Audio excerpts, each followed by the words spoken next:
Hi friends, உங்களுக்கு cold cough இருமல் இதுக்கெலாம் ஒரு ரசம் பண்ணி கொடுக்க போகிறேன். நீங்கள் அது எப்படின்னு பாருங்கள். இப்போ என்ன பண்ணணுன்னா, கடாயில் நெய் இல்லாட்டி ஆயில், நீங்கள் ஏதாவது ஒன்று போட்டுக்கலாம். கீ போட்டுக்கலாம், இல்லை ஆயில் போட்டுக்கலாம். அப்புறம் என்ன பண்ணணுன்னா, கடுகு,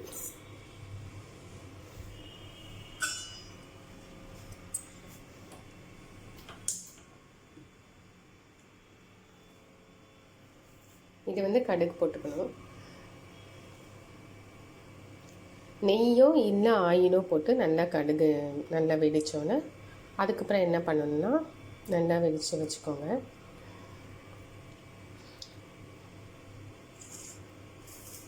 முக்கியமாக நம்ம ரசத்துக்கு என்ன போடுவோம்? மிளகு, ஜீரகம், வரமிளகா, பூண்டு, இதே மாதிரி தான். இதே மாதிரி தான் ஜலதோஷத்துக்கு, கோல்டுக்கு, இது மாதிரி ஃபீவருக்கு கூட இது நீங்கள் யூஸ் பண்ணிக்கலாம்.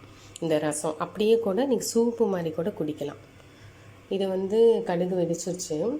அடுத்து என்ன பண்ணால், எப்போவுமே நம்ம கொஞ்சம் எல்லாமே சமமாக தான் போடணும். இப்போ இங்கே பாருங்களேன், இப்போ நான் ஜீரகம் இப்படி போட்டிருக்கேனே, அதே சமமாக போட்டுக்கணும். நிறையாவே இப்போ 2 நாள்னால் நீங்கள் நிறையாவே போட்டுக்கோங்க. போட்டுட்டு, என்கிட்ட மிளகு இல்லை, மிளகு தூள் தான் இருக்குது. அது நம்ம கடைசியில் போட்டுக்கலாம். இது நல்லா வறுத்துக்கணும்.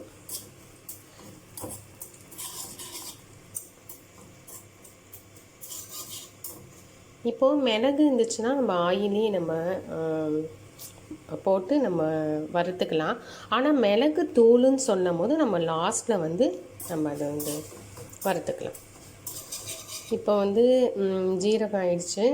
அடுத்து நான் என்ன பண்ணி வச்சுருக்கிறேன்னா, இங்கே பாருங்கள், சின்ன வெங்காயம், பூண்டு, வரமிளகாய் போட்டுருக்கு. இது எல்லாமே போட்டுடணும்.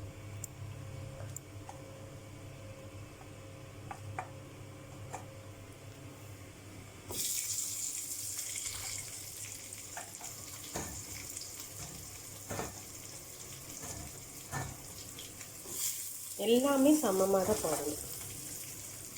இப்போ பூண்டு ஒரு 5னா, சின்ன வெங்காயம் 5 போட்டோம். நல்லா வாசனை இருக்குது, சூப்பர் வாசனை. இது நல்லா பொன்னிறமாக நீங்கள் வறுத்துக்கோங்க. நல்லா பொன்னிறமாக வறுக்கணும்.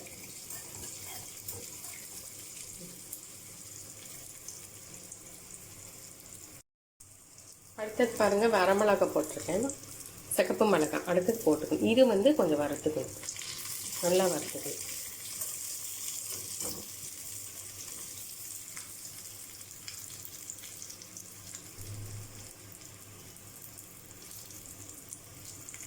அப்புறம் என்ன பண்ணணும்னா, என்கிட்ட மல்லியும் இல்லை. ஆக்சுவலாக இந்த மல்லி தான் போடணும். ஆக்சுவலாக என்கிட்ட மல்லியும் இல்லை. நீங்கள் தூள் போடணுன்னா லாஸ்ட்டில் போட்டுக்கோங்க. பார்த்தீங்கன்னா நல்லா பொன்னிறமாக வறுத்துடுச்சு.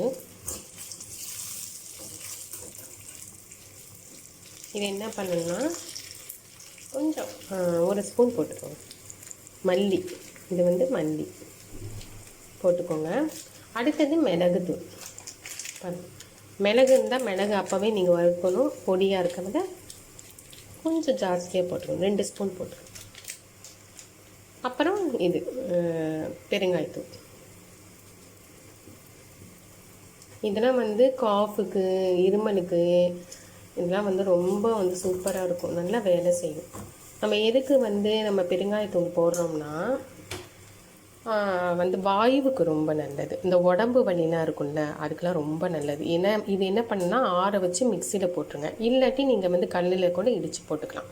நான் இடித்தது உங்களுக்கு நான் காமிக்கிறேன் பாருங்கள். எல்லாம் நான் மிக்சியில் போட்டேன். எல்லாம் மிக்சியில் போட்டாச்சு. போட்டு ஒரே ஒரு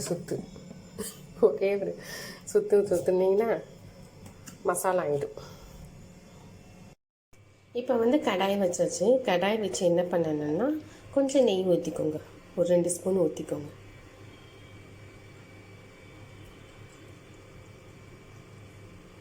இதில் போதும். போட்டு என்ன பண்ணுறீங்கன்னா, கொஞ்சம் ஜீரகம் போட்டுக்கோங்க.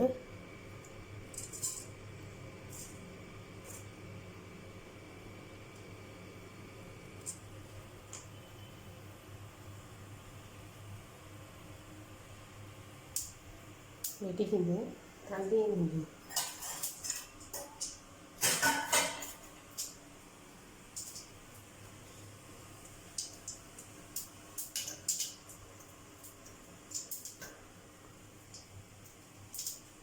வெடிச்சோன்னு என்ன பண்ணால் கொஞ்சம் பூண்டு போட்டுக்கணும். இங்கே பாருங்கள், கொஞ்சம் பூண்டு போட்டுக்கணும். திரும்பியும் வந்து கடாய் வச்சு கொஞ்சம் நெய் ஊற்றி அப்புறம் ஜீரகம் கொஞ்சம் பூண்டு போட்டுக்கிட்டு நல்லா வணக்கிக்கணும். நல்லா வணக்கிங்க. எப்போவுமே வந்து நெய்யில் பூண்டு வறுத்தா ரொம்ப நல்லதுன்னு சொல்லுவாங்க சாப்பிட்டா. இது வந்து ரொம்ப இதை வந்து நான் வந்து மிக்ஸ் பண்ணியிருக்கிறேன், எல்லாம் போட்டு மிக்ஸ் பண்ணி மிக்சியில் போட்டேன்ல, அந்த விழுதை வந்து நம்ம இப்படி போட்டுக்கணும். இந்த விழுதை வந்து கொஞ்சம் போட்டுக்கணும்.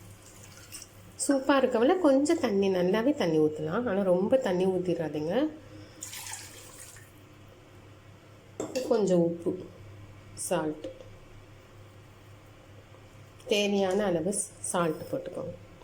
போட்டு நல்லா கலக்கு. போட்டு கருவேப்பிலாவும் கொத்தமல்லியும் போட்டு இறக்கி வச்சா மிளகு ரசம்.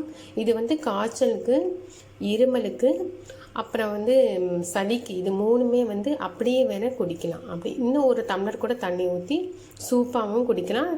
சாதத்தில் போட்டு பிசுக்கியும் சாப்பிட்லாம். ஏன்னா சாதத்தில் வந்து மிக்ஸ் பண்ணி சாப்பிடும் போது கொஞ்சம் நெய் போட்டாலும் ரொம்ப சரியாயிடும், இல்லை சீக்கிரமே சரியாயிடும். இந்த மாதிரி 3 நாள் நீங்கள் பண்ணி நீங்கள் சாப்பிட்டீங்கன்னா சுத்தமாக வந்து சளி கரைஞ்சு அப்படியே மோஷன்லேயே போயிடும். அதனால் வந்து ரொம்ப ரிலாக்ஸாக இருக்கலாம். இதை ட்ரை பண்ணி பாருங்கள்.